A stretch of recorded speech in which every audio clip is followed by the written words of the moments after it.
Don't you dare come back, Baldy. As I returned home exhausted from work, merciless words and my daughter's school bag were hurled at me. You're not needed. You're not a father. Don't come back home. When you come back, the house feels darker. And don't you dare show up at the parent-teacher day. It would be so embarrassing if people found out you're my dad. My daughter, Cindy, was in the living room, hurling these words at me as I stood in the hallway by the entrance. From the living room where she was, I could see the kitchen where my wife, Susan, was. Cindy could see what expression Susan was making. I couldn't. Susan said nothing to the abusive words from our daughter. She just silently continued with whatever she was doing in the kitchen. I held back. Saying anything now would only add fuel to the fire. Can't you just not come back? You're useless, not even making enough money. It was Susan who first hurled such abuse. Having seen that, Cindy started to do the same to me. She wears her uniform skirt so short it almost reveals her underwear and dyes her long hair to a blondish brown. She wears large contact lenses to make her eyes appear bigger, false eyelashes, and makeup. Though I turn a blind eye, the clothes Cindy leaves lying around are too flashy for a student, resembling those of a nightclub worker. She hardly attends school and seems to roam the downtown areas instead. I've warned her numerous times, not minding the arguments it causes. But Susan has never once reprimanded her. I recently realized that Susan has been buying Cindy makeup and flashy clothes just because she asked for them. She has been spoiling Cindy, confusing being a kind mother with being a dependent, ineffective parent. How did it come to this? My dream was to have a family. A family filled with smiles, a treasure for a lifetime. I didn't expect a baseball team-sized family, but I dreamt of playing catch in the yard with a son and buying a wedding gown for a daughter to keep as a bridal gift. I bought a house with a yard for this dream family and gritted my teeth at work every day to pay the mortgage. I was all about baseball in my school days and never really studied. Surviving in a world of an office worker, chasing numbers every day, was not going to be easy without extraordinary effort. I had never even used a computer before, so I gave up my weekend and, swallowing my pride, attended a computer class for beginners. Most of my allowance went to drinks with my boss. It was never enjoyable, just listening to sermons over drinks. All to get on the boss's good side. To climb the corporate ladder, survive in the company, protect my family, and realize my dreams. It's not something I can proudly boast about, but I was skilled at ingratiating myself with seniors during gatherings and securing their help to navigate the corporate environment more easily. This was because I had become accustomed to gauging the moods of my seniors back in my baseball club days during school. My allowance used to be $500 a month, but it was cut down for trivial reasons, and now it's just $30. The reasons for my allowance being cut weren't significant. It was for things like breaking a dish while washing or forgetting to buy the milk I was asked to get on my way home. Unable to engage in internal sales to win over my boss, I had to compete on merit with colleagues who had studied properly in college. But I couldn't give up. It was all to afford a spacious house with a yard, to spare Susan the hardships I went through, and to let her focus on raising our children. Upon graduating from college, I joined a company that sells and maintains office computers, telephones, fax machines, and internet connections. Our company has branches nationwide. I was assigned to a regional city in the New York area. I drove around unfamiliar lands in a compact car from morning till night. Susan, who was newlywed at the time, followed me. As the team assistant of the baseball team, Susan was quite popular. She wasn't a stunning beauty, but her cheerful and graceful demeanor often got her compared to famous TV anchors or magazine models. She was my pride and joy as a girlfriend, and then as my wife. Back then, I was truly happy. But what about now? It feels like I'm trapped in a bad dream. Don't ever come back, you Baldy. Who could have imagined that such harsh words would come from Susan, who was so adorable 20 years ago? Now, our daughter Cindy is following in Susan's footsteps, hurling abuse and vitriol my way. And they team up to splurge on clothes and bags, which is just unbearable. Susan and Cindy have become a codependent mother-daughter duo, spoiling each other rotten. I looked at myself in the bathroom mirror. I'm only 35 years old. Yet, I am indeed 35. My hairline has receded, my forehead widened. My hair has lost its thickness, and wrinkles have appeared on my face. My belly has started to sag. The body I had honed through sports is now a thing of the past. With age, I've keenly felt the decline of my physical capabilities. The ace pitcher of the baseball team that I once was is no more. Yet, I refuse to give up. Being tired and berated every day can't be all there is to my life. After all, Susan and I once vowed eternal love for each other. And isn't it pitiful for Cindy to grow up without proper guidance? As a father, it's my duty to wake them up and show them the right path. If I don't give up and produce results at work, maybe Susan and Cindy will have a change of heart. Until that day comes, I've resolved to keep working hard. Without being able to relax at home and still tired, I faced another morning.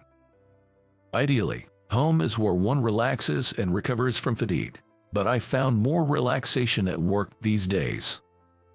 I've been with the same company since graduating from college, now in my 8th year. I've been fortunate to have trustworthy colleagues and seniors I respect, and while we're rivals, there's mutual respect among us. The sales department for communication devices had a strong athletic vibe, with everyone having been involved in some sport during their student days. And for some reason, many of the male salesmen came from homes where the wives held significant sway. Despite each of us carrying our own burdens, it was a good workplace where we felt like comrades. And there was a source of comfort there too. Her name was Ellie. Good morning. Ellie was the sales support lady who handled the accounts I brought in. With her glasses, she seemed like a calm and gentle woman at first glance. In her late 20s, she joined last year. Initially, I was concerned about her being new to employment due to some circumstances, but those concerns were unfounded. She never made a mistake in processing the accounts I brought in, and despite her gentle demeanor, she was quick in handling post-order procedures. Thanks to Ellie, I could always deliver smoothly to the clients. Lately, she even started creating proposal materials I could use during client presentations in her spare time.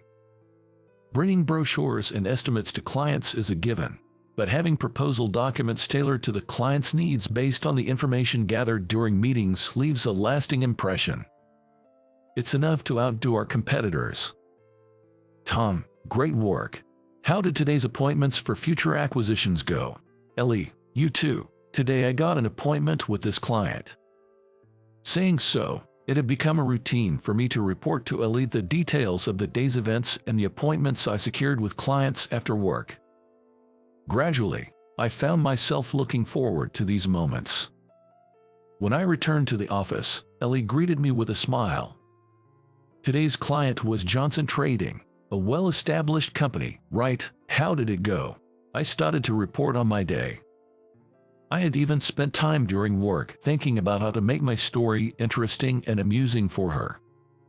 I met with President Johnson. He's a stubborn old man who shouts no sales calls whenever work comes up, but he seems to have a soft spot for his grandchild. He spent the whole time talking about his grandchild.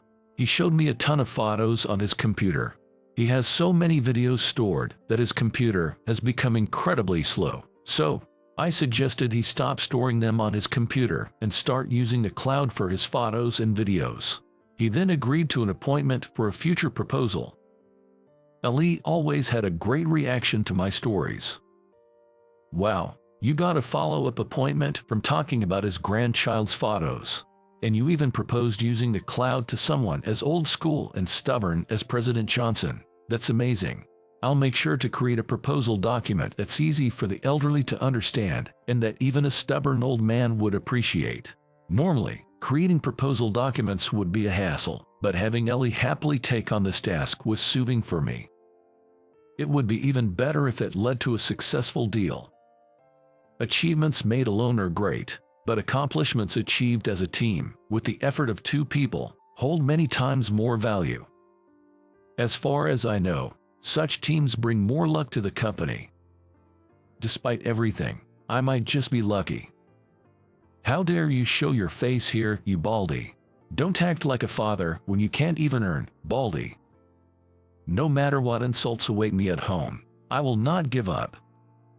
As long as I have a place at the company and a family I swore to protect, I must never give up. That day, what awaited me upon returning home was an even more intense barrage of insults from Susan and Cindy. And it was no wonder. Today marked the end of the fiscal year, and my branch had barely managed to stay in the black, with most of the team failing to meet their quotas. As a result, unfortunately, our bonuses were cut to a third. Thankfully, with Ellie's help, I had met my quota. But from the management's perspective, it was a collective responsibility. My efforts, sadly, went unrewarded this year. I suffered the same fate as the rest of the team with a uniform bonus cut. I was certainly afraid of Susan and Cindy, who were furiously berating me. I'm not to blame. It was the others who performed poorly. Ugly words of shifting the blame onto my colleagues were about to escape my lips. I almost said it. But then it crossed my mind that such behavior is inexcusable. My teammates might be a bit foolish, but they are sincere people. Even if they are not performing well now, there might come a time when I could help them.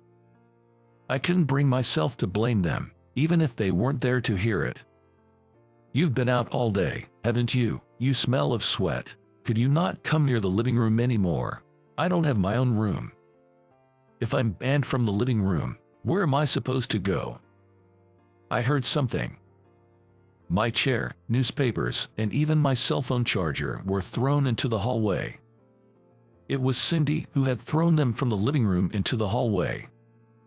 A worthless, stinky old man with no earnings. Don't you ever pretend to be a father again. Susan didn't stop her. Instead, she peeked from the kitchen and said, "If your only skill is earning money, and you can't even do that, you're less than a person, less than an ATM." Unlike Cindy, who was venting her anger, Susan had a cold smile. That smile was twisted and ugly, reflecting the warped nature of Susan's inner self. Susan, she used to be so adorable, so cheerful and popular with everyone. Has 20 years changed her so much? I sat alone on a chair in the hallway, too exhausted to move. I was hungry, but of course, there was no meal forthcoming. I clenched my teeth and held back the tears. Yet, I have to work tomorrow. I have to go to the company. With the company in a tight spot, if I were unable to work, our branch would surely fall into the red. I had to somehow take a bath, cleanse myself, and get some sleep, or I wouldn't be able to work the next day. Meanwhile, in the living room, Susan and Cindy were laughing out loud while watching a comedy show. I remembered seeing them post a selfie on social media yesterday with the hashtag #BestFriendsParentChild. Who would imagine that behind that best friends parent-child duo, there was a father being ousted to the hallway? Dragging my exhausted body, I managed to take a bath, then collapsed onto the chair in the hallway. Out of habit, I checked my phone. On the screen, Susan and Cindy sparkled like beautifully edited actresses. How did it come to this? Gradually, sleepiness overcame my fatigue. And so, I ended up greeting the morning on that chair in the hallway. The next morning, I woke up feeling anything but refreshed and zoned out at my desk for a while. Then, A kind voice reached me. Tom. Huh? It had been hours since I'd spoken to anyone, so my voice was barely there. Good morning, Tom. Ellie was waving her hand in front of me, trying to catch my attention. Ah, Ellie, right. Sorry, good morning. What's wrong? Did something happen? You don't seem yourself.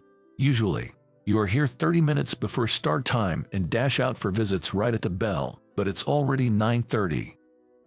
Saying so, her glasses glinted. In them, my anxious face was reflected as if they were mirrors.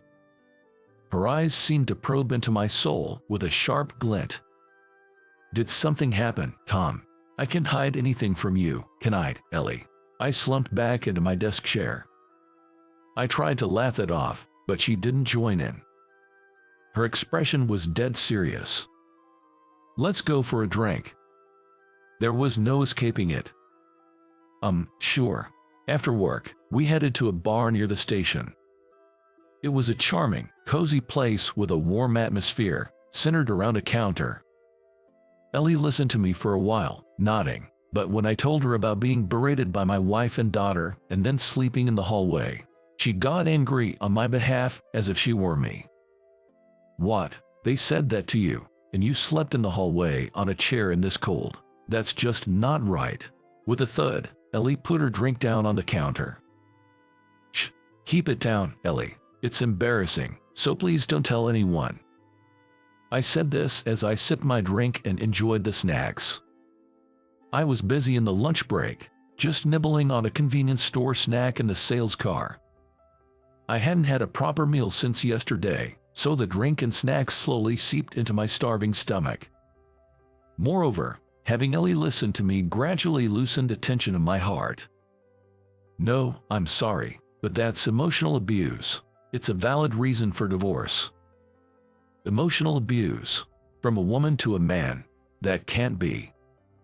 It doesn't matter if it's a man or a woman, it's just the heartless attacking the kind-hearted. How did it come to this? She used to be so cheerful and vibrant. Did I do something to hurt Susan? I remembered how adorable Susan was when we first started dating, and I was about to tear up, so I quickly changed the subject. Oh, enough. You're too kind, Tom. Live your own life. Ellie slapped my arm with a sharp smack. Ow, hey, Ellie, that hurts. She put down her drink and looked at me with a serious expression. I'm sorry, but I just can't forgive it. After all, Tom, you work so hard every day for everyone. I want you to live your own life. This might sound sudden, and it's just a woman's intuition, but do you think your wife might be cheating on you? I was so taken aback by her sudden question that I choked on my drink. Hey, what are you suddenly suggesting? That's a bit much. My wife would never do something like that. Wasn't your wife a popular team assistant of the baseball team? Always well-liked, and she's still making an effort to maintain her beauty. Just like in the past, right? Plus, she can't seem to help but show off on social media, and yet, she disregards a serious husband like you. Not to mention her dependency on your daughter and shopping. It's endless. I'm sorry to say this about your wife, but from an outsider's perspective, she seems very lonely. Where do you think such a person would seek affection? Where do you think she'd satisfy her need for female validation? Ellie's gaze was intensely serious. I was at a loss for words. Well, that's... She pressed on. Does your wife go out late at night by herself? When she mentioned it, I did recall something. There were days when I came home to find no one there, assuming Susan and Cindy had gone out together. But at night, only Cindy would return alone. Susan would come back after I had fallen asleep, unnoticed by me. It might be presumptuous of me, but perhaps you should consider an investigation for infidelity. Maybe you're right. Acting on impulse, I immediately hired a detective agency near the office to investigate for infidelity. 2 weeks later, unfortunately, the investigation yielded results much more quickly and easily than expected. The results were conclusive: guilty. Not only on the days I worked overtime, but even during weekdays, Susan was seen gallivanting with various men and heading to hotels. It seems she met these unknown men through a dating app. Susan was a woman who could only affirm her value by being desired by others. Her immature behavior suggested that her emotional development might have stopped in her 20s. This made her seem like a child woman. She might even be competing with her young and attractive daughter, Cindy. It might appear to be going well on the surface. Susan might be filled with jealousy, but it's hard to say for sure. I didn't want to know. I thought to myself, I failed to protect my family. I continued to go to work without taking any days off. I maintained a smile during work, but the moment I was alone in the sales car, I couldn't stop crying. Tears blurred my vision, making it dangerous to drive, so I discreetly parked in a convenience store lot and cried until there were no tears left. In the evening, when I returned to the office, Ellie greeted me with a smile again. There's no way she wouldn't notice my eyelids and bloodshot eyes that were swollen from my tears. However, she looked at me quietly and pretended not to notice. The next spring arrived. It was a sunny day with the cherry blossoms in full bloom. It was also the day of Cindy's high school graduation. As usual, Susan and Cindy ignored me. Dressed in an excessively flashy uniform, Cindy and Susan, in a pink suit, left for the graduation ceremony without me.